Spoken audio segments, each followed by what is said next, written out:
നമസ്കാരം. പ്രധാന വാർത്തകൾ. Malabar TMT 500D steel bars പ്രോസിക്യൂഷനിലേക്ക് എത്തിക്കുന്നതിന് വേണ്ടിയിട്ടുള്ള തെളിവുകൾ ശേഖരിച്ച് കൃത്യമായ കാര്യങ്ങൾ ഉടനെ ചെയ്യുന്നതായിരിക്കും. അതിനു വേണ്ടിയിട്ട് ഒരു വലിയ ടീം തന്നെ വലിയ പ്രവർത്തനമാണ് കാഴ്ചവെച്ചുകൊണ്ടിരിക്കുന്നത്. ജിഷ കൊലക്കേസിൽ പ്രതി അറസ്റ്റിൽ. പിടിയിലായത് അസം സ്വദേശി അമീറുൽ ഇസ്ലാം. പ്രതി കുറ്റം സമ്മതിച്ചുവെന്ന് പോലീസ്. DNA ഫലം നിർണായകമായി. പ്രതിയെ ആലുവ പോലീസ് ക്ലബിലെത്തിച്ചു. അഭിമാന നിമിഷമെന്ന മുഖ്യമന്ത്രി. കൊലയാളി ജിഷയെ കുത്തിയത് മദ്യലഹരിയിലെന്ന് പോലീസ്. മാനഭംഗ ശ്രമം പരാജയപ്പെട്ടപ്പോൾ ജനനേന്ദ്രിയം കുത്തിക്കേറി. ചെളി പുരണ്ടതിനാലാണ് ചെരുപ്പ് ഉപേക്ഷിച്ചത് എന്ന് മൊഴി. കൊലയ്ക്ക് ശേഷം സിം കാർഡ് ഉപേക്ഷിച്ച് അസമിലേക്ക് പോയി. ഒറ്റപ്പാലത്ത് മാധ്യമപ്രവർത്തകരെ ആക്രമിച്ച 2 RSS പ്രവർത്തകർ കീഴടങ്ങി. ഡിവൈഎസ്പി ഓഫീസിൽ കീഴടങ്ങിയത് RSS പ്രചാരക് വിഷ്ണുവും സുമേഷും.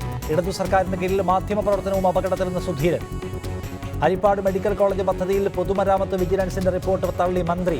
ആർച്ച് മെട്രിക്സിന് കരാർ നൽകിയത് ചട്ടവിരുദ്ധം. വീണ്ടും റിപ്പോർട്ട് ആവശ്യപ്പെട്ടു. കേസ് കോടതിയിലായതിനാൽ മറ്റൊരന്വേഷണം ഇപ്പോഴില്ല. ക്യാമ്പസ് രാഷ്ട്രീയത്തിന് കർശന നിയന്ത്രണം വേണമെന്ന് TSR സുബ്രഹ്മണ്യൻ കമ്മിറ്റി ശുപാർശ. ജാതിയുടെയും മതത്തിന്റെയും അടിസ്ഥാനത്തിലുള്ള വിദ്യാർത്ഥി സംഘടനകളെ നിരോധിക്കണം. റിപ്പോർട്ട് കേന്ദ്ര സർക്കാരിന് സമർപ്പിച്ചു. നിയമവിദ്യാർത്ഥിനി ജിഷയെ കൊലപ്പെടുത്തിയ കേസിൽ അറസ്റ്റിലായ പ്രതിയും അസം സ്വദേശിയുമായ അമീറുൽ ഇസ്ലാമിനെ ആലുവയിലെ പോലീസ് ക്ലബിലെത്തിച്ചു. മുൻ വൈരാഗ്യമാണ് കൊലയ്ക്ക് പ്രേരണയായതെന്ന് പ്രതി പോലീസിനോട് സമ്മതിച്ചു.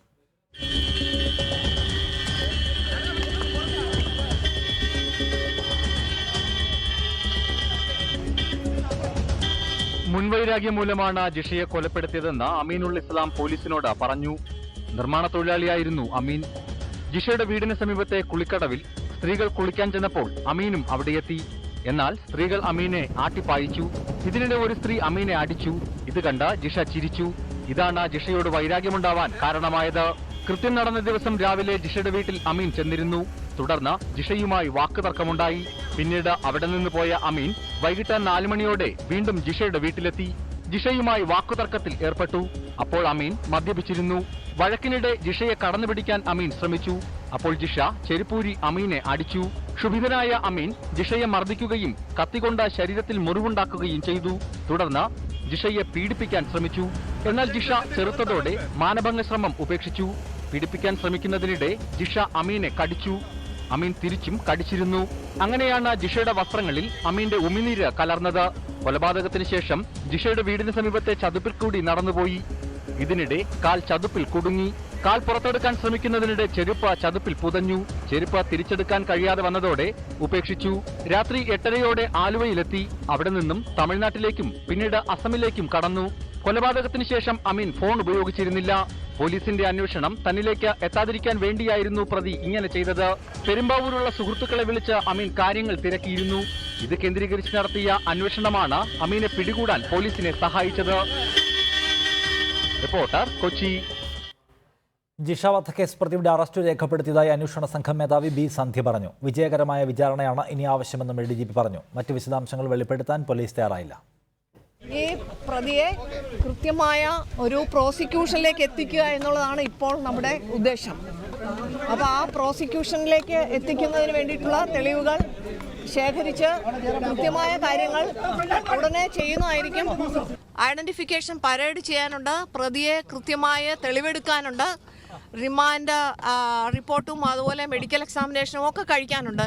കൃത്യമായി അത് ചെയ്യുക എന്നുള്ളത് മാത്രമാണ് ഇപ്പോൾ ഞങ്ങളുടെ ടീമിന്റെ ലക്ഷ്യം. അങ്ങനെയുള്ള കാര്യങ്ങൾ ഇപ്പോൾ പറയാനായിട്ട് ബുദ്ധിമുട്ടുണ്ട്. അറസ്റ്റ് ഇപ്പോൾ രേഖപ്പെടുത്തി ബാക്കി കാര്യങ്ങൾ അറസ്റ്റ് ഇപ്പോൾ രേഖപ്പെടുത്തി കഴിഞ്ഞു. കൊലയാളിയെ നാളെ തന്നെ കോടതിയിൽ ഹാജരാക്കാനാണ് പോലീസിന്റെ തീരുമാനം. പ്രതിയുടെ ചിത്രം ഇന്ന് മാധ്യമങ്ങൾക്ക് കൈമാറാനിടയില്ല. സെയ്ഫ് സൈൻലാബ്ദീനാണ് വിവരങ്ങളുമായി തിരുവനന്തപുരത്ത് നിന്നുള്ള. സെയ്ഫ്, എന്താണ് പോലീസ് നടപടിയുടെ ഇപ്പോഴത്തെ സ്റ്റാറ്റസ് സംബന്ധിച്ച് നമുക്ക് റിപ്പോർട്ട് ചെയ്യാൻ കഴിയുന്ന കാര്യങ്ങൾ? എന്തുകൊണ്ടാണ് ഇന്ന് പ്രതിയെ മാധ്യമങ്ങൾക്ക് മുന്നിൽ ഹാജരാക്കാതിരുന്നത്? എന്തൊക്കെ നടപടിക്രമങ്ങൾ ഇനി ബാക്കിയുണ്ട്?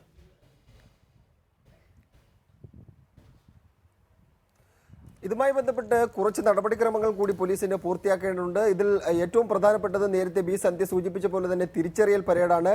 ഏതാണ്ട് 3 പേരുടെ മുന്നിൽ കൊണ്ടുപോയി പ്രതിയുടെ തിരിച്ചറിയൽ പരേഡ് നടത്തേണ്ടിയിരിക്കുന്നു. ആദ്യഘട്ടത്തിൽ ജിഷയുടെ അമ്മയുടെ മുമ്പിൽ തന്നെയാണ് ഈ പ്രതിയെ എത്തിക്കേണ്ടത്. കാരണം ജിഷയുടെ അമ്മ ആദ്യഘട്ടത്തിൽ ചില മൊഴികൾ നൽകിയിരുന്നു. ജിഷയെ ചില ആൾക്കാർ ശല്യപ്പെടുത്തിയിരുന്നു എന്ന മൊഴിയാണ് നൽകിയിരുന്നത്. ചില പേരുകളും പറഞ്ഞിരുന്നു. ആ കൂട്ടത്തിൽ ഇയാളുടെ പേരുണ്ടോ, ഇയാളെ ജിഷയുടെ അമ്മ തിരിച്ചറിയുന്നുണ്ടോ, ജിഷയെ ശല്യപ്പെടുത്തിയിരുന്ന കൂട്ടത്തിൽ ഇയാളുണ്ടോ എന്നീ കാര്യങ്ങൾ ഇയാളെ തിരിച്ചറിയൽ പരേഡിന് വിധേയനാക്കിയാൽ മാത്രമേ അറിയാൻ കഴിയൂ. അങ്ങനെ ജിഷയുടെ അമ്മയുടെ മുന്നിൽ ആദ്യഘട്ടത്തിൽ തിരിച്ചറിയൽ പരേഡ് നടത്തണം. പിന്നീട് ഉള്ളത് മൊഴി നൽകിയ ചില അയൽവാസികളാണ്. അയൽവാസികളുടെ ഏറ്റവും നിർണായകമായ ചില മൊഴികൾ ഉണ്ടായിരുന്നു. ജിഷ കൊല്ലപ്പെട്ട ദിവസം ഏപ്രിൽ മാസം 28-ാം തീയതി വൈകുന്നേരം ജിഷയുടെ വീടിന് സമീപത്തിൽ കൂടി മഞ്ഞ ഷർട്ട് ധരിച്ച ഒരാൾ പോകുന്നത് കണ്ടു എന്നായിരുന്നു പ്രധാനപ്പെട്ട മൊഴി. അങ്ങനെയെങ്കിൽ ഇയാൾ തന്നെയാണോ അന്ന് അതുവഴി പോയത് എന്ന് സ്ഥിരീകരിക്കേണ്ടിയിരിക്കുന്നു. അതുകൊണ്ട് അയൽവാസികളുടെ മുന്നിലെത്തിച്ച് ഇയാളെ തിരിച്ചറിയൽ പരേഡ് നടത്തണം. പിന്നീടുള്ളത് ചെരുപ്പ്. ഈ കേസിൽ ഏറ്റവും നിർണായകമായ ചെരുപ്പ് വാങ്ങിയ ഈ അസം സ്വദേശി ചെരുപ്പ് വാങ്ങിയ കടയുടമയുടെ മൊഴിയാണ്.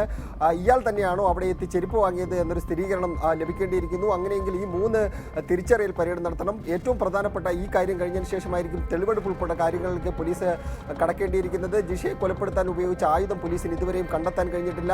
ആ ആയുധം പോലീസിന് കണ്ടെത്തണം. തുടർന്ന് ജിഷയുടെ വീട്ടിലും ഇയാൾ സഞ്ചരിച്ച വഴികളിൽ കൊണ്ടുപോയി ഇയാളെ തെളിവെടുപ്പ് നടത്തണം. ഇത്തരത്തിലുള്ള നടപടിക്രമങ്ങൾ പോലീസിന് പൂർത്തിയാക്കേണ്ടിയിരിക്കുന്നു. പകൽ സമയത്ത് ഏതെങ്കിലും സമയത്ത് ഈ പ്രതിയെ പെരുമ്പാവൂരിലെ ജിഷയുടെ വീട്ടിൽ കൊണ്ടുപോയാൽ ഒരുപക്ഷെ നാട്ടുകാരുടെ പ്രകോപനം ഉണ്ടാകാനുള്ള സാധ്യതയുണ്ട്. അതുകൊണ്ട് ഒരുപക്ഷെ രാത്രി എത്തിക്കാനുള്ള സാധ്യതകളും നമ്മൾ തള്ളിക്കളയേണ്ട. എന്തെങ്കിലും അറസ്റ്റ് രേഖപ്പെടുത്തിയ സാഹചര്യത്തിൽ 24 മണിക്കൂറിനുള്ളിൽ തന്നെ കോടതിയുടെ മുമ്പാകെ ഇയാളെ ഹാജരാക്കേണ്ടിയിരിക്കുന്നു. ഇന്ന് വൈകുന്നേരം ഏതാണ്ട് 6 മണിയോടുകൂടിയാണ് ഇയാളുടെ അറസ്റ്റ് രേഖപ്പെടുത്തിയത്. അതുകൊണ്ട് നാളെ വൈകുന്നേരം 6 മണിക്ക് മുമ്പ് തന്നെ ഇയാളെ കോടതിക്ക് മുന്നിലോ മജിസ്ട്രേറ്റിന് മുന്നിലോ ഹാജരാക്കണം. അതുകൊണ്ട് ഇന്ന് രാത്രിയോടുകൂടി തന്നെ ഒരുപക്ഷെ തെളിവെടുപ്പ് പൂർത്തിയാകും. അല്ലെങ്കിൽ നാളെ രാവിലെ ഈ നടപടിക്രമങ്ങളെല്ലാം പൂർത്തിയാക്കി ഒരുപക്ഷെ ഉച്ചയോടുകൂടി തന്നെ കോടതിക്ക് മുമ്പാകെ ഹാജരാക്കാനുള്ള സാധ്യതകളാണ് ഇപ്പോഴുള്ളത്. നിഷാദ്. സൈബ് സൈൻലാബ്ദീനാണ് തിരുവനന്തപുരത്ത് നിന്ന് വിവരങ്ങൾ നൽകിയത്. പോലീസിന്റെ നടപടിക്രമങ്ങൾ പുരോഗമിക്കുന്നതേയുള്ളൂ. കൂടുതൽ വിശദാംശങ്ങൾ ഇപ്പോൾ നൽകാൻ കഴിയില്ല എന്ന നിലപാടിലാണ് പോലീസ് ഉള്ളത്. നാളെ തന്നെ പ്രതിയെ കോടതിയിൽ ഹാജരാക്കും എന്നതാണ് ഏറ്റവും പ്രധാനമായി പോലീസിന് ഇപ്പോൾ നൽകാൻ കഴിയുന്ന കാര്യം. സൈഫ്, ഇക്കാര്യത്തിൽ പ്രതിയെ പിടിച്ചു, പോലീസ് ശാസ്ത്രീയമായ തെളിവുകളുടെ പിൻബലത്തിലാണ് പ്രതിയെ ജനങ്ങൾക്ക് മുൻപിലേക്ക് അവതരിപ്പിക്കുകയും ചെയ്യുന്നത്. DNA പരിശോധനാ ഫലം പോസിറ്റീവാണ് എന്നത് വളരെ പ്രധാനപ്പെട്ട ഒരു ഫാക്ടറായി അവതരിപ്പിക്കാൻ പോലീസിന് കഴിയുന്നുമുണ്ട്. ഒപ്പം തന്നെ വളരെ വിശദമായ സ്വഭാവമുള്ള ഒരു കഥയും പോലീസ് പറയുന്നു. അവിടേക്ക് രാവിലെ വരുന്നു, അതിനുശേഷം പോകുന്നു, ഉച്ചയ്ക്ക് ശേഷം പ്രതി വീണ്ടും വരുന്നു, മദ്യപിച്ചു വന്ന് വൈകുന്നേരം ആക്രമിക്കുന്നു. ഉള്ളിൽ മദ്യം വന്നത് എങ്ങനെയാണ് എന്നതിനടക്കം വളരെ കൃത്യതയുള്ള സ്വഭാവമുള്ള തരത്തിലുള്ള വിശദാംശങ്ങൾ പോലീസ് കഥയായി നൽകുന്നുണ്ട്. ഇതെല്ലാം പൂർണ്ണമായും യുക്തിസഹമായും വിശ്വാസത്തിലെടുക്കാൻ കഴിയുന്നതുമാണോ പ്രഥമദൃഷ്ട്യാ?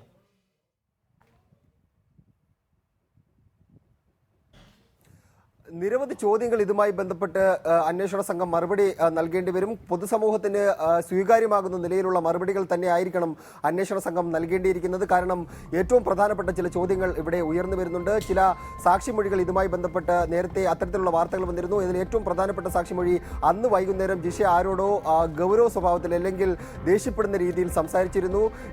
ഞാൻ ഇങ്ങനെയുള്ള ആൾക്കാരെ എങ്ങനെയാണ് വിശ്വസിക്കുന്നത് എന്ന തരത്തിൽ ജിഷ സംസാരിച്ചിരുന്ന ചില അയൽവാസികൾ മൊഴി നൽകിയിട്ടുണ്ട്. അങ്ങനെയെങ്കിൽ അസം ഭാഷ അറിയുന്ന, മലയാളം അറിഞ്ഞുകൂടാത്ത ഇയാളോട് ജിഷ എന്തിന് മലയാളത്തിൽ സംസാരിച്ചു എന്നൊരു പ്രധാനപ്പെട്ട ചോദ്യം ഉയർന്നു വരുന്നുണ്ട്. ഇയാളോട് കൂടി തന്നെയാണോ ജിഷ മലയാളത്തിൽ സംസാരിച്ചത്? മറ്റൊരു പ്രധാനപ്പെട്ട കാര്യം, തന്നെ നിരന്തരം ശല്യപ്പെടുത്തിക്കൊണ്ടിരുന്നവരുടെ കൂട്ടത്തിൽ ഇയാൾ ഉണ്ട് എങ്കിൽ ഒരു പെൺകുട്ടി മാത്രം താമസിക്കുന്ന വീട്ടിനുള്ളിലേക്ക് ഇയാൾ എങ്ങനെ പ്രവേശിച്ചു? ഇയാൾ അങ്ങനെ പ്രവേശിക്കുമ്പോൾ സ്വാഭാവികമായിട്ടും ആ പെൺകുട്ടി ബഹളം വെക്കേണ്ടതല്ലേ? ഏതെങ്കിലും തരത്തിൽ ശാരീരികമായി ഉപദ്രവിക്കാൻ ശ്രമിച്ചാൽ ആ പെൺകുട്ടി ബഹളം വെക്കില്ലേ? അങ്ങനെ ബഹളം വെച്ചാൽ അത് അയൽക്കാർ എന്തുകൊണ്ട് കേട്ടില്ല? തുടങ്ങി നിരവധി ചോദ്യങ്ങൾക്ക് ഈ അന്വേഷണ സംഘം മറുപടി നൽകേണ്ടി വരും. പക്ഷേ ഏറ്റവും പ്രധാനപ്പെട്ട കാര്യമായി അന്വേഷണ സംഘം ചൂണ്ടിക്കാട്ടുന്നത് പൊതുസമൂഹത്തിന് സ്വീകാര്യമാകുന്ന നിലയിൽ പൊതുസമൂഹത്തിന് സ്വീകാര്യമാകുന്ന നിലയിലുള്ള എല്ലാ ചോദ്യങ്ങൾക്കും തങ്ങളുടെ പക്കൽ മറുപടി ഉണ്ട് എന്നാണ് അന്വേഷണ സംഘം നൽകുന്ന സൂചന. അതിൽ ഏറ്റവും പ്രധാനമായി അവർ ചൂണ്ടിക്കാട്ടുന്നത് ഈ DNA പരിശോധനാ ഫലം തന്നെയാണ്. ഈ സാമ്പിൾ, അതായത് ജിഷയുടെ നഖത്തിനടിയിൽ നിന്ന് കണ്ടെത്തിയ ഒരു ത്വക്കുണ്ടായിരുന്നു. ആ ത്വക്കിലെ DNA സാമ്പിളും ജിഷയുടെ കൊലപാതകയായി ഇപ്പോൾ പിടിക്കപ്പെട്ടുന്ന അസം സ്വദേശിയുടെ DNA സാമ്പിളും ഒന്ന് തന്നെയാണ് എന്നാണ് പോലീസ് സംഘം സ്ഥിരീകരിക്കുന്നത്. അങ്ങനെയെങ്കിൽ മറ്റ് സാഹചര്യ തെളിവുകൾക്കോ മറ്റ് വാഗ്വാദങ്ങൾക്കോ യാതൊരു ഇടയുമില്ല. ഇയാൾ തന്നെയാണ് കൊലപാതകി എന്ന നിഗമനത്തിലേക്ക് അന്വേഷണ സംഘത്തിന് എത്താൻ കഴിയും. കോടതിന് മുന്നിൽ വിചാരണ ആരംഭിക്കുമ്പോൾ ഏറ്റവും പ്രധാനപ്പെട്ട തെളിവായി ഈ തെളിവ് അന്വേഷണ സംഘത്തിന് സമർപ്പിക്കാൻ കഴിയും. കാരണം ഒരു DNA ഒരു ശരീരത്തിൽ ഒരാൾക്ക് മാത്രമേ ഉണ്ടാവുകയുള്ളൂ. ആ DNA ഫലം തന്നെ ഇയാളിലേക്ക് വരുമ്പോൾ സ്വാഭാവികമായിട്ടും മറ്റ് കാര്യങ്ങൾക്കും മറ്റ് വാദപ്രതിവാദങ്ങൾക്കൊന്നും ഇവിടെ സ്ഥാനമില്ല. ഏറ്റവും പ്രധാനപ്പെട്ട പ്രധാനപ്പെട്ട ശാസ്ത്രീയ തെളിവായി കോടതിക്ക് മുന്നിലേക്ക് പ്രോസിക്യൂഷൻ ഏറ്റവും പ്രധാനമായി സമർപ്പിക്കുന്നത് ഈ ശാസ്ത്രീയ തെളിവുകൾ തന്നെയായിരിക്കും. അതിനെ സാധൂകരിക്കുന്ന നിലയിൽ, അതിനെ പ്രൊട്ടക്ട് ചെയ്യുന്ന നിലയിൽ ചില സാഹചര്യ തെളിവുകളും ചില സാക്ഷിമൊഴികളും കൂടിയുണ്ടെങ്കിൽ തീർച്ചയായിട്ടും കോടതിക്ക് മുമ്പിൽ ഇയാൾ തന്നെയാണ് പ്രതി എന്ന നിഗമനത്തിലേക്ക്, അല്ലെങ്കിൽ അത് തെളിയിക്കാൻ വേണ്ടിയുള്ള എല്ലാ സാഹചര്യങ്ങളും അന്വേഷണ സംഘത്തിന് ഒരുക്കാനും കഴിയും. അതിൽ ഏറ്റവും പ്രധാനപ്പെട്ട മൊഴികളാണ് ഞാൻ നേരത്തെ സൂചിപ്പിച്ച പോലെ അയൽവാസിയുടെ മൊഴി. അയൽവാസി പറയുന്നത് വൈകുന്നേരം കൊല നടന്നു എന്ന് കരുതപ്പെടുന്ന സമയത്ത് അതാണ് തുടരുക. ഒപ്പം സഹിൻ ആന്റണി കൊച്ചിയിൽ നിന്ന് ഞാൻ വരാം. അതിനു മുമ്പ് കോൺഗ്രസ് നേതാവ് ജോസഫ് വാഴക്കൻ ടെലിഫോണിൽ. ശ്രീ ജോസഫ് വാഴക്കൻ, ഈ കേസിൽ വലിയ തോതിലുള്ള വീഴ്ച അന്വേഷണ സംഘത്തിനും അവരെ നയിക്കുന്ന, അവർക്ക് നേതൃത്വം കൊടുക്കുന്ന സർക്കാരിനും വന്നുവന്ന് രാഷ്ട്രീയ ആരോപണം ഉന്നയിക്കുകയും അത് തെരഞ്ഞെടുപ്പിൽ വലിയ വിഷയമാക്കുകയും അതിൻ്റെ ആനുകൂല്യം പറ്റുകയും ചെയ്തവരാണ് ഇപ്പോഴത്തെ സർക്കാരിന് നേതൃത്വം കൊടുക്കുന്നതെന്ന് നമുക്കറിയാം. ആദ്യ ക്യാബിനറ്റിൽ തന്നെ വലിയ മാറ്റങ്ങൾ വരുത്തിക്കൊണ്ട് പുതിയ മേധാവിയെ നിയമിച്ചുകൊണ്ട് ഈ അന്വേഷണത്തിൽ ശ്രദ്ധേയമായ ഇടപെടൽ ഈ സർക്കാർ നടത്തി. അത്തരത്തിലുള്ള ക്രിയാത്മകമായ ഇടപെടൽ അന്വേഷണത്തിൽ നടത്തിയതിൻ്റെ കൂടി ഫലമാണ് വേഗത്തിൽ ഈ പ്രതിയെ പിടിക്കാൻ കഴിഞ്ഞത് എന്ന് അവകാശപ്പെടുന്നുണ്ട് ഭരണപക്ഷ വക്താക്കൾ. വകവെച്ചു കൊടുക്കുന്നുണ്ടോ? അത് അല്ല, ഞാൻ വകവെച്ചു കൊടുക്കുന്നല്ല, നിങ്ങൾ വകവെച്ചു കൊടുക്കാൻ പറ്റുമോ? കേരളത്തിൽ ആർക്കെങ്കിലും വകവെച്ചു കൊടുക്കാൻ പറ്റുന്നതാണോ? ഒരടിസ്ഥാനവും ഇല്ലാതെ വെറുതെ ആരോപണം ഉന്നയിക്കുകയല്ലേ. യഥാർത്ഥത്തിൽ അതിന്റെ പ്രധാനപ്പെട്ട തുമ്പ ചെരുപ്പല്ലേ. ആ ചെരുപ്പ് അവിടെ കെട്ടിത്തൂക്കിയിട്ടത് കൊണ്ടല്ലേ പല ആളുകൾക്കും അത് കാണാനും അത് എവിടെ നിന്നാണെന്നും എന്താണെന്നും ആരാണ് ഇത് ഉപയോഗിക്കുന്നത്, ഇത്തരം ചെരുപ്പുകൾ ഉപയോഗിക്കുന്നത് തുടങ്ങിയിട്ടുള്ള കാര്യങ്ങളൊക്കെ പോലീസിന് നിഗമനം, ആദ്യത്തെ പോലീസിന് അതിനെക്കുറിച്ചുള്ള വിവരം കിട്ടുന്നത് അങ്ങനെയല്ലേ. അപ്പൊ അത് കെട്ടിത്തൂക്കിയിട്ടപ്പോ ഇന്നത്തെ നമ്മുടെ CPM-ന്റെ സംസ്ഥാന സെക്രട്ടറി ആയ കോടിയേരി ബാലകൃഷ്ണൻ എന്താ പറഞ്ഞത്? 2 ചെരുപ്പ് അവിടെ കെട്ടിത്തൂക്കിയിട്ടിരിക്കുന്നു, അവിടെ ആർട്ടിസ്റ്റ് നമ്പൂതിരിയെ കൊണ്ടൊരു പടം വരപ്പിച്ചിരിക്കുന്നു. അപഹസിക്കുകയല്ലായിരുന്നു, അപമാനിക്കുകയല്ലായിരുന്നു. സത്യം പറഞ്ഞാല് പോലീസ് സേനയുടെ മനോവീര്യം കെടുത്തുന്ന രീതിയിൽ പോലീസ് നടത്തുന്ന അന്വേഷണത്തിനകത്ത് പോലും ഇടപെട്ടുകൊണ്ട് അതിനെ അപഹസിക്കുകയും ജനമധ്യത്തിൽ അപഹാസ്യരാക്കുകയും ചെയ്യുന്ന ഒരു വളരെ മുൻ ആഭ്യന്തരമന്ത്രി കൂടിയാണ്, വളരെ ഉത്തരവാദിത്തപ്പെട്ട സ്ഥാനത്തിരിക്കുന്നവർ പോലും ഈ രീതിയിലാണ് സംസാരിച്ചുകൊണ്ടിരുന്നത്. അവസാനം തെളിഞ്ഞില്ല, ഇത് മുഴുവൻ പഴയ പോലീസിന്റെ അന്വേഷണ ടീം അന്വേഷിച്ചെടുത്തുന്ന അതേ റൂട്ടിലൂടെ തന്നെ അന്വേഷിച്ചതിന്റെ ഫൈനൽ ഫൈൻഡിങ്ങിലേക്ക് വന്നു, അത്രേ ഉള്ളൂ. ആ നിലയ്ക്കാണ് കാണുന്നത്. ഇതിനെ ഇപ്പോൾ നമുക്കറിയാമല്ലോ, താങ്കൾ ഞാൻ നേരത്തെ പറഞ്ഞതുപോലെ ഇക്കാര്യത്തിൽ വലിയ രാഷ്ട്രീയ കോലാഹലം ഉണ്ടായതാണ്. അതിന്റെ പേരിൽ നിങ്ങൾ കുറെ അധികം പഴി കേട്ടതുമാണ്. അവർക്കതുകൊണ്ട് മെച്ചമേ ഉണ്ടായിട്ടുള്ളൂ. സ്വാഭാവികമായും പ്രതിയെ പിടിക്കണമെന്നത് അവരുടെ അഭിമാന പ്രശ്നമാണ്. ജനങ്ങളുടെ മുന്നിൽ മാനം കാക്കുകയും വേണം. ഇപ്പോഴിത് അവർ പ്രതിയെ കൊണ്ടുവന്നിട്ടുണ്ട്, ശാസ്ത്രീയമായ തെളിവുകളുടെ പിൻബലമുണ്ട് എന്ന് പറയുന്നു. ഒപ്പം പോലീസിൻ്റെ വകയായി വിപുലമായ സ്വഭാവമുള്ള ഒരു ക്രൈം സ്റ്റോറിയും ഇതിൻ്റെ ഭാഗമായി നൽകുന്നുണ്ട്. നിരുപാധികം വിശ്വസിക്കുന്നുണ്ടോ ഇത് യഥാർത്ഥ പ്രതിയാണെന്ന്, അതോ അഭിമാന പ്രശ്നത്തിൻ്റെ ഭാഗമായി ഉണ്ടാക്കപ്പെട്ട പ്രതിയാണെന്ന് ഒരു വിഭാഗം സംശയം ഉന്നയിക്കുന്നുണ്ട്. അങ്ങനെ യഥാർത്ഥ പ്രതിയെ കണ്ടീഷൻഡാണ് എല്ലാവരുടെയും പലരുടെയും പ്രതികരണം. താങ്കൾക്ക് അങ്ങനെ തോന്നുന്നുണ്ടോ? ഞങ്ങള് കേരള പോലീസ് സേനയെ ഞങ്ങൾ ഒരിക്കലും വില കുറച്ച് കാണുന്നവരല്ല. ഇന്ത്യയിലെ ഏറ്റവും മികച്ച പോലീസ് സേനയുള്ളതാണ് കേരളത്തിൽ. പ്രത്യേകിച്ച് അന്വേഷണത്തിന്റെ കാര്യം, കുറ്റാന്വേഷണത്തിന്റെ കാര്യത്തിൽ വലിയ ട്രാക്ക് എടുക്കാനുള്ളവരാ. അവരങ്ങനെ ഒരു കള്ളത്തരം പറയും എന്നുള്ള വിശ്വാസം ഞങ്ങൾക്കില്ല. അവരത് യഥാർത്ഥത്തിൽ തന്നെ ഇത് നേരത്തെ ഉണ്ടായിരുന്ന പോലീസ് സംഘം, ഇതിനുവേണ്ടിയുള്ള സ്പെഷ്യൽ ഇൻവെസ്റ്റിഗേഷൻ സംഘം കണ്ടെത്തിയ അതേ റൂട്ടിൽ തന്നെയാണ് ഇതും കണ്ടെത്തിയിരിക്കുന്നത്. അപ്പൊ ഞാൻ മനസ്സിലാക്കുന്നത് അതിനകത്ത് നമുക്ക് വിശ്വസിക്കാൻ കഴിയുമെന്ന് തന്നെയാണ്. പിന്നെ ഈ ഗവൺമെന്റും അതിന്റെ കോടിയേരിയെ പോലെയുള്ള ആളുകളൊക്കെ അല്ലേ നിയന്ത്രിക്കുന്നത്, എന്തും പറഞ്ഞു കളയും. അതുകൊണ്ട് ഇനിയിപ്പോ ആരുടെയെങ്കിലും തലയിലോട്ട് കെട്ടിവെച്ചു എന്ന് ആരെങ്കിലും സംശയിച്ചാൽ അവരെയും കുറ്റം പറയാനും കഴിയില്ല. അല്ല, ആ സാഹചര്യം കൂടി താങ്കൾ പറഞ്ഞു പോവുകയാണ്. Sara Joseph telephone line. Shrimati Sara Joseph, police പ്രതിയെ പിടിച്ചിരിക്കുന്നു, ശാസ്ത്രീയ തെളിവുകളുടെ പിൻബലവുമുണ്ട്. നിരുപാധികം പോലീസിനെ അഭിനന്ദിക്കുകയാണോ താങ്കൾ? അതായത് ഇപ്പൊ തിരുത്തിത്തപ്പുമായിരുന്നു ഇതുവരെ ഉണ്ടായിരുന്ന അന്വേഷണം. പക്ഷേ ADGP സന്ധ്യ ഏറ്റെടുത്തതിന്റെ ശേഷം കേരള പോലീസ് വേറൊരു വഴി കൂടെ, അതായത് നശിപ്പിക്കപ്പെട്ട തെളിവുകളുടെ കൂമ്പാരത്തിൽ നിന്ന് ഒരു തുമ്പ് ചെരുപ്പിലുള്ള രക്തക്കറയോ തെരഞ്ഞെടുത്തുകൊണ്ട് ശാസ്ത്രീയമായ തെളിവുകളുടെ അടിസ്ഥാനത്തിൽ, അതായത് DNA പോസിറ്റീവ് ആയതോടുകൂടി അതിനൊരു ശാസ്ത്രീയത വന്നു. ഒരു പ്രതി നമ്മുടെ മുമ്പിൽ ഇപ്പൊ ഉണ്ട്, പക്ഷെ നിരവധി ചോദ്യങ്ങൾ ബാക്കിയാണ്. അതാണ് ഇപ്പോഴത്തെ അവസ്ഥ.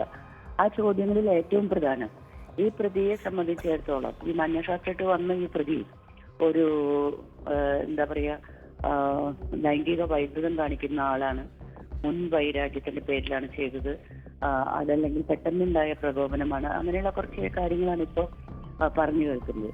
അങ്ങനെയാണെങ്കിൽ എന്തിനാണ് പോലീസ് 28-ാം തീയതി നടന്ന സംഭവം 2-ാം തീയതി വരെയും പുറത്തുവിടാതെ സൂക്ഷിച്ചു വെച്ചത്? അതാണ് പ്രധാന ചോദ്യം. അതിന് പോലീസ് ഉത്തരം പറയണം. ആ സമയത്ത് ഇത് കൈകാര്യം ചെയ്തിരുന്ന പോലീസിന് അങ്ങനെ ഒരു നീട്ടിവെക്കൽ അല്ലെങ്കിൽ മറച്ചുവെക്കൽ മാധ്യമങ്ങൾക്കടക്കം ആർക്കും കൊടുക്കാതെ കണ്ട് അവരെ കാട്ടിക്കൂട്ടിയ മറച്ചുവെക്കൽ, തെളിവുകൾ നശിപ്പിക്കൽ, അതുപോലെ തന്നെ പോസ്റ്റ്മോർട്ടം വളരെ പുതുക്കൽ നടത്തൽ, ശരീരം കത്തിച്ചു കളയൽ, ഇത്തരം കാര്യങ്ങൾക്ക് ഉത്തരം ഇതുവരെ കിട്ടിയിട്ടില്ല. അത് വിവരിക്കുമായിരിക്കും നമ്മുടെ അന്വേഷണത്തിന്റെ അവസാനത്തിൽ അതെന്താന്ന് നമുക്ക് പിടികിട്ടുമായിരിക്കും. ഇപ്പോഴുള്ള പ്രതി അയാൾ സ്വമേധയാ ചെയ്തതാണോ അതോ ഈ മറച്ചുവെക്കൽ മൂലം അയാളുടെ പിന്നിൽ ആര്, ഏത് ശക്തി എന്നൊരു ചോദ്യം കേരളീയ സമൂഹം ഉന്നയിച്ച ആ ചോദ്യം കൂടി ആ ചോദ്യം പ്രസക്തമായി നിൽക്കുമ്പോൾ തന്നെ ടീച്ചർ ഇക്കാര്യത്തിൽ ഒന്ന്, ആരോരും ചോദിക്കാനില്ലാത്ത വഴിയോരത്ത് താമസിക്കുന്ന ഒരു ദലിത് കുടുംബത്തിലെ അംഗം മരണപ്പെട്ടു പോയാൽ അതിന്റെ പിന്നാലെ പോയി അധികം സമയം കളയേണ്ടതില്ല എന്ന പൊതുബോധത്തെ പ്രതിനിധാനം ചെയ്യുന്ന പോലീസ് അത്തരമൊരു അപകട സാധ്യത കൂടിയില്ലേ? അല്ല അല്ല അല്ല ആ പൊതുബോധത്തെ അല്ല പോലീസ് പ്രതിനിധാനം ചെയ്യുന്നത്. ഒരു ഇതുപോലെയുള്ള ഒരു ക്രൂരമായ മരണം കണ്ടാൽ പോലീസിനെ സംബന്ധിച്ചിടത്തോളം നിശ്ചയമായും അത് സകല തെളിവുകളും ശേഖരിച്ചതിന് ശേഷം തന്നെ സ്വാഭാവികമായിട്ട് നടപടിയെടുക്കാൻ നിവൃത്തിയുള്ളൂ. സ്വാഭാവികമായിട്ടും ഇതൊക്കെ അവസാനിപ്പിക്കാൻ നിവൃത്തിയുള്ളൂ. അത്ര ക്രൂരമാണ് ആ ബോഡി. പോലീസ് ഒരു കൊലയല്ല കണ്ടത്, അതിക്രൂരമായിട്ടുള്ള ഒരു ജിഷയുടെ മേൽ, ശരീരത്തിന് മേൽ നടത്തിയിട്ടുള്ള ആക്രമണമാണ് കണ്ടത്. അവിടെ യുക്തിപൂർവ്വം നിങ്ങൾ ചിന്തിക്കൂ. യുക്തിപൂർവ്വം ചിന്തിക്കുമ്പോൾ നമുക്ക് മനസ്സിലാവും അത്രയും ഒന്നും കണ്ടിട്ടുള്ള ഒരു പോലീസിനെ സംബന്ധിച്ചിടത്തോളം ഒരു ദളിതാണെന്നോ തെരുവേർത്ത പെണ്ണാണെന്നോ അതല്ലെങ്കിൽ അങ്ങനെ അത് നെഗ്ലക്ട് ചെയ്യാന്നോ ഇല്ല, അത് വരില്ല. അതല്ല വരിക. ഇതിന്റെ ആ ഭീകരത കണ്ടുകൊണ്ട് മനസാക്ഷിയുള്ള 1-2 പേരെങ്കിലും അതിന്റെ കൂട്ടത്തിൽ ഉണ്ടാവണ്ടേ? അത് പിന്നെ എല്ലാ തെളിവുകളും ശേഖരിക്കാൻ. എല്ലാ തെളിവുകളും ശേഖരിച്ചിരിക്കും സ്വാഭാവികമായിട്ടും പോലീസ്. എന്തുകൊണ്ട് ശേഖരിച്ചില്ല? എന്തുകൊണ്ട് നശിപ്പിക്കുന്ന തരത്തിൽ അലംഭാവം കാട്ടി? എന്തുകൊണ്ട് നീട്ടിവെച്ചു? എന്തുകൊണ്ട് ബോഡി കത്തിച്ചു കളഞ്ഞു? ഇതുപോലെയുള്ള ഒരു മർദ്ദനം നടന്നു കഴിഞ്ഞാൽ ഏത് പോലീസിനും പ്രാഥമികമായിട്ടുള്ള ഒരു ധാരണയുണ്ടാവും, ഈ ബോഡി കരിച്ചു കളഞ്ഞാൽ പിന്നെ ഒന്നും നമുക്ക് തോണ്ടിയെടുക്കാനോ പിന്നെ പരിശോധനയ്ക്കോ കിട്ടില്ല എന്നുള്ളത്. അവിടെയൊക്കെയുള്ള ദുരൂഹതകൾ അങ്ങനെ തന്നെ നിൽക്കുകയാണ്. അതിനേക്കാളും പ്രധാനപ്പെട്ട മറ്റൊരു കാര്യം, ആർക്കെതിരെയാണ് ജിഷ പരാതി കൊടുത്തത്? എന്തായിരുന്നു ആ പരാതിയിൽ പറഞ്ഞിരുന്നത്? ജനപ്രതിനിധികൾക്കും പോലീസിനും ഒക്കെ നിരന്തരം ജിഷ പരാതി കൊടുത്തുകൊണ്ടിരുന്നു. അത് ഈ പ്രതിക്ക് മനഃശക്തിക്കാരനെതിരായിരുന്നു, ഇപ്പൊ പിടികൂടിയിട്ടുള്ള ഈ ആസാംകാരനെതിരെയായിരുന്നു. ആണെങ്കിലാണെന്ന് പറയണം, അതല്ലെങ്കിൽ അത് ആർക്കെതിരെയായിരുന്നു എന്ന് പറയണം. അതുപോലെ തന്നെ മറ്റൊരു കാര്യമുള്ളത്, ഇതിനോടൊപ്പം തന്നെ ജിഷ വെട്ടുകത്തി തലയ്ക്ക് വെച്ച് കിടന്നുറങ്ങിയിരുന്നു. ഒരു പെണ്ണ് എപ്പോഴും പിന്നെ അവള് ജാഗ്രതയ്ക്ക് വേണ്ടി സൂക്ഷിച്ചിരുന്നു. ഇതിനൊന്നും നമുക്ക് ഉത്തരം കിട്ടിയിട്ടില്ല. അതൊക്കെ ഈ മനഃശക്തിക്കാരന്റെ പേരിൽ ആരോപിക്കാൻ പറ്റുമോ? ഇല്ല. അപ്പോൾ സംഭവത്തിൽ ദുരൂഹതയുണ്ട് എങ്കിൽ ബഹുമാനപ്പെട്ട ലോക്നാഥ് ബെഹ്റയും സന്ധിയും ഒക്കെ ഉൾപ്പെട്ടിട്ടുള്ള കേരളത്തിന്റെ ഏറ്റവും ശക്തമായിട്ടുള്ള പോലീസ് സേന അതിന് മറുപടി പറയുമെന്നുള്ളൊരു പ്രതീക്ഷയിൽ നമുക്ക് ഈ പ്രതിയെ പിടികൂടിയതിലുള്ള കൊണ്ടുപോകൽ നമ്മുടെ പോലീസിന് ചാർജ്. ഇപ്പോൾ അതിന് മറുപടി എന്ന നിലയ്ക്ക് ഒരു വിശദീകരണം എന്ന നിലയ്ക്ക് ഒരുപക്ഷെ പോലീസ് നൽകുന്ന കഥയിൽ ചില പ്രസക്ത ഭാഗങ്ങളുണ്ട്. ഒന്ന്, കുളക്കടവിൽ വെച്ച് കളിയാക്കിയപ്പോൾ ഒരു സ്ത്രീ അയാളെ മർദ്ദിച്ചു. ആ മർദ്ദനം കണ്ട് ജിഷ ചിരിച്ചു. ചിരിച്ചതിലുള്ള വൈരാഗ്യം കൊണ്ടാണ് ജിഷയ്ക്കെതിരെ ഇത്തരമൊരു ക്രൂരമായ ആക്രമണം നടത്താൻ അയാൾ തയ്യാറായത് എന്നാണ് അയാളുടെ മൊഴിയെന്ന് പോലീസ് പറയുന്നു. അതൊക്കെ വിശ്വാസയോഗ്യമായ ഒന്നാണോ? ഒരാൾ അയാളെ അടിക്കുന്നു, ആ അടിക്കുന്ന സ്ത്രീയോടില്ലാത്ത വൈരാഗ്യം കണ്ടു ചിരിക്കുന്ന ജിഷയോടുണ്ട് എന്നാണ് പോലീസ് ഈ മൊഴിയെ ഉദ്ധരിച്ചു പറയുന്നത്. അല്ല, ഇതുവരെ വരാത്തതാണ് ഈ പുളിയുടെ കഥയും, പുളിക്കടവിൽ വെച്ച് അടി കിട്ടിയ കഥയും, വേറൊരു സ്ത്രീ അടിച്ചു എന്ന് പറയുന്ന കഥയൊന്നും ഇപ്പൊ പുതിയതായിട്ട് വരുന്നതാണ്. അപ്പൊ ആ കഥകളെ എങ്ങനെയാണ് നമുക്ക് ഇതിനോട് ചേർക്കേണ്ടത് എന്നുള്ളത് പൊതുസമൂഹം ആലോചിച്ച് തീരുമാനിക്കട്ടെ. എന്തായാലും കുറെ വിശദീകരണം പോലീസിന്റെ ഭാഗത്തുനിന്ന് പൊതുസമൂഹത്തിന് കിട്ടാനുണ്ട്. കാരണം ഈ കൊലപാതകത്തിൽ എങ്ങനെയെങ്കിലും ഒരു പ്രതിയെ പിടിക്കുക എന്നുള്ളതിനേക്കാൾ പ്രധാനമാണ് ഈ പ്രതി എന്തുകൊണ്ട് ഇത്ര ക്രൂരമായ സംഭവം ചെയ്തു എന്നുള്ളത്. അത് ഒരു പക്ഷേ അയാളുടെ ലൈംഗിക വൈകൃതം കൊണ്ടാണോ, പ്രതികാരം കൊണ്ടാണോ, അതോ പെട്ടെന്നുണ്ടായ പ്രകോപനം കൊണ്ടാണോ? 23 വയസ്സായ ഒരാൾ ഇത് ചെയ്തത്. മതില് പണിയുക എന്ന് പറയുന്ന ഒരു വാർത്ത അവിടെ കേട്ടു. മതില് പണിക്ക് വേണ്ടി വന്ന ആളാണ്. ആരുടെ മതിലായത്? ആരുടെ മതിലാണ് നിങ്ങൾക്ക് എന്തെങ്കിലും അറിയോ? ഇല്ല, വ്യക്തത വേണം. വളരെ വിശദീകരണം അർഹിക്കുന്ന ഒരു കാര്യമാണത്. ആരുടെ മതിൽ പണിയാനാണ് വന്നത്? ആ മതിൽ പണിയിലാണ് ഈ കുട്ടിയെ പരിചയപ്പെട്ടത്. ഇക്കാര്യത്തിൽ ഒരു പ്രതിയെ കണ്ടുപിടിച്ച് കൊണ്ടുവന്ന് ഒരു കഥ അവതരിപ്പിച്ചാലും ആദ്യം തന്നെ ഈ കേസിൽ ചടുലതയോടുള്ള അന്വേഷണം എന്തുകൊണ്ട് ഉണ്ടായില്ല, അവിടെ എന്തുകൊണ്ട് മനഃപൂർവ്വമായ മറച്ചുവെക്കൽ ഉണ്ടായി എന്നത് വിശദീകരിക്കാതെ ഇത് ഈ ഫയൽ ക്ലോസ് ചെയ്യാൻ കഴിയില്ല എന്നാണ് എന്റെ ഒരു വിലയിരുത്തൽ. കാരണം ഇത് ഇയാൾ തന്നെയായി പ്രതി. സ്വാഭാവികമായിട്ടും ജിഷയുടെ ചെരുപ്പിൽ കണ്ട രക്തക്കറ ജിഷയുടെയാണ്. അയാളുടെ ചെരുപ്പിൽ കണ്ട രക്തക്കറ തെളിയിക്കുന്നു. അതിലെ DNA പോസിറ്റീവാണ്. കൊല ചെയ്തത് അയാൾ തന്നെയായിരിക്കാം.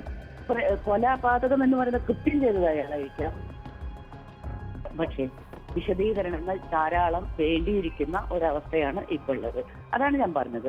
അല്ലാതെ നമ്മളിപ്പോ പോലീസ് ഒരു കള്ളക്കഥ കെട്ടിച്ചമച്ചൊന്നും ഞാൻ ഒരിക്കലും പറയില്ല. എന്ന് തന്നെയുമല്ല, ഇത്രയും കാലം ഇരുട്ടത്ത് തപ്പുകയായിരുന്ന ഒരു സംഗതിക്ക് ഇതുപോലെ ശാസ്ത്രീയമായ ഒരു അടിത്തറ ഉണ്ടാക്കാൻ കഴിഞ്ഞ ADGP സന്ധ്യയും അവരുടെ കൂടെയുള്ള പോലീസ് സേനയും വലിയ അഭിനന്ദനം അർഹിക്കുന്നുണ്ട്. അതിനൊന്നും ഒരു സംശയമില്ല. പക്ഷേ ചോദ്യങ്ങൾ ബാക്കിയാണ്. അതും കൂടി കിട്ടുമ്പോഴാണ് നമുക്ക് ആശ്വാസകരമായിട്ട് ഒരു പൂർണ്ണ തൃപ്തിയോടെ ഇതിനെ അംഗീകരിക്കാൻ കഴിയുക എന്നതാണ്. നന്ദി സാറ ജോസഫ്, ഈ വിഷയത്തിൽ താങ്കളുടെ ഈ നിലപാട് വ്യക്തമാക്കിയതിന്. സഹിൻ ആന്റണി, കൊച്ചിയിൽ നിന്ന്. സഹിൻ, ഇത്തരം സംശയങ്ങൾ കൂടി ഉയർത്തുന്നുണ്ട് പോലീസിൻ്റെ ഇതുവരെയുള്ള പ്രവർത്തനങ്ങളെ. ഇതെല്ലാം ദൂരീകരിക്കാൻ കഴിയുന്ന വിധത്തിൽ എല്ലാ സംശയങ്ങളെയും ദൂരീകരിക്കാൻ കഴിയും വിധമുള്ള വളരെ പൂർണ്ണതയോടെയുള്ള അന്വേഷണമാണോ പോലീസ് പൂർത്തിയാക്കിയിട്ടുള്ളത്, അതോ സംശയങ്ങൾ ഇപ്പോഴും ബാക്കിയുണ്ടോ? നിഷാദ്, ഇതിൽ നമ്മൾ എടുത്തു പറയേണ്ട ഒരു കാര്യം എന്ന് പറയുന്നത്, ജിഷ കൊലപാതകവുമായി ബന്ധപ്പെട്ട് പോലീസ് പറയുന്നത് മുൻവൈരാഗ്യം തന്നെയാണ് കൊലപാതകത്തിന് കാരണമെന്ന് പോലീസ് പറയുന്നു. അതിന് പോലീസ് പറയുന്ന ചില സംഭവങ്ങൾ ഒന്നും തട്ടിച്ചു നോക്കിക്കഴിഞ്ഞാൽ തികച്ചും അർത്ഥശൂന്യമായ കാര്യങ്ങളാണ് പോലീസ് ഇന്ന് പറയുന്നത്. 4 തവണ മാത്രമാണ് പ്രതി ജിഷയെ കണ്ടിട്ടുള്ളതെന്ന് പറയുന്നു. ആദ്യമായി ഇയാൾക്ക് ജിഷ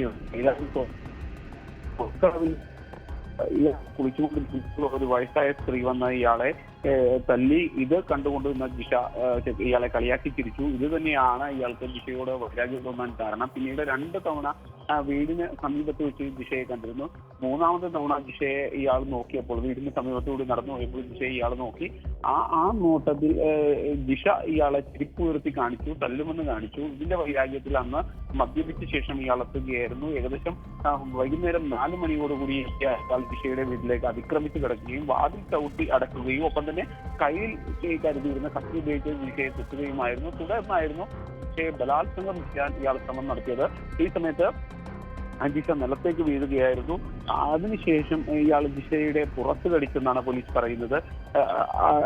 തന്നെ ബലാത്സംഗം ചെയ്യാൻ ശ്രമിച്ച എതിർത്ത ജിഷയോടുള്ള വൈരാഗ്യം കൊണ്ടാണ് കയ്യിൽ കരുതിയിരുന്ന കത്തി ഉപയോഗിച്ച് 31 തവണ ജിഷയുടെ ദേഹത്ത് വരഞ്ഞതായാണ് പോലീസ് നൽകുന്ന മൊഴി. ഇതിനുശേഷം ഇവിടെ നിന്നും ജിഷ മരിച്ചു എന്ന് ഉറപ്പുവരുത്തിയതിനു ശേഷം ഇയാൾ ഇവിടെ നിന്ന് കടന്നു കളയുകയായിരുന്നു. അവിടെ നിന്നും ഇയാൾ പോയത് നേരെ ഇരിങ്ങോൾക്കാവിലേക്കാണ്. അവിടെ ഒളിച്ചതിനു ശേഷം ഇയാൾ വൈകുന്നേരത്തോടെ ആസാമിലേക്ക് പോയി. ആസാമിലും ബംഗാളിലുമായിരുന്നു ഇയാൾ. സഹിൻ, ഇക്കാര്യത്തിൽ സഹിൻ റിപ്പോർട്ട് ചെയ്യും പ്രകാരമാണെങ്കിൽ ഇയാൾ തന്നെയാണ് കൊലപാതകം നടത്തിയത് എന്ന് കോടതിയിൽ സ്ഥാപിക്കാൻ കഴിയും വിധമുള്ള ശാസ്ത്രീയ തെളിവുകൾ ശേഖരിക്കാൻ പോലീസിന് കഴിഞ്ഞിട്ടുണ്ട്.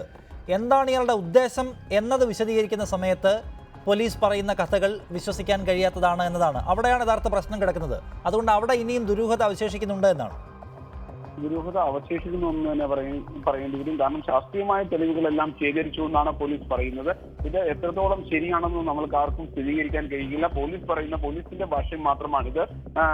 എന്നാൽ ഇത് കോടതിയിൽ എത്തിക്കഴിയുമ്പോൾ പോലീസ് പറയുന്നതനുസരിച്ചാണെങ്കിൽ ഇത്ര വലിയ വൈരാഗ്യം ശിക്ഷയോട് ഇയാൾക്ക് തോന്നേണ്ട കാര്യമുണ്ടായിട്ടുണ്ടോ? അത് വളരെ പ്രധാനപ്പെട്ട കാര്യമാണ്. ശാസ്ത്രീയ തെളിവുകളും ശേഖരിച്ചിട്ടുണ്ടെന്ന് പോലീസ് പറയുന്നതാണ് ഇതുവരെ നമുക്ക് റിപ്പോർട്ട് ചെയ്യാൻ കഴിയുക. അതും പോലീസിനെ വ്യക്തമാക്കി തരേണ്ടതുണ്ട്. സെയ്ഫ് സൈൻലാബ്ദീൻ തിരുവനന്തപുരത്ത് നിന്ന് വീണ്ടും ചേരുന്നു. സെയ്ഫ്, പോലീസ് ഇപ്പോൾ നേരത്തെ ചൂണ്ടിക്കാട്ടിയത് പ്രകാരം ശാസ്ത്രീയ തെളിവുകളുടെ പിൻബലത്തിൽ ഈ പ്രതിയെ ക്രൈം സീനുമായി ബന്ധിപ്പിക്കാൻ കഴിയുന്ന തരത്തിൽ DNA പരിശോധനാ ഫലമടക്കം പോലീസിൻ്റെ കയ്യിലുണ്ട്. സാഹചര്യ തെളിവുകളെല്ലാം ചേർത്ത് പോലീസിന് കൃത്യമായി അത് കോടതിയെ ബോധിപ്പിക്കാൻ കഴിയും. പക്ഷേ വൈരാഗ്യമുണ്ടാവാനുള്ള കാരണം എന്നതടക്കം ഇതുമായി ബന്ധപ്പെട്ട് പശ്ചാത്തലത്തിൽ വരുന്ന ചോദ്യങ്ങൾക്കെല്ലാം ഉത്തരം നൽകാൻ പോലീസ് ഉണ്ടാക്കിയിട്ടുള്ള ഈ ക്രൈം സ്റ്റോറി അല്ലെങ്കിൽ ഈ കഥ എത്രത്തോളം വിശ്വാസയോഗ്യമാണ് എന്നത് വളരെ പ്രധാനപ്പെട്ട കാര്യം. പിന്നെ നേരത്തെ സെയ്ഫ് കേട്ട് കാണും സാറാ ജോസഫ് അടക്കമുള്ളവർ ഉന്നയിച്ചിട്ടുള്ള വളരെ പ്രധാനപ്പെട്ട യുക്തിസഹമായ സംശയങ്ങൾ, ഒപ്പം തുടക്കത്തിലുണ്ടായ വീഴ്ചകൾ, ഇതൊക്കെ പോലീസിനെ വിചാരണ വേളയിൽ കുഴയ്ക്കും എന്ന് കരുതാമോ?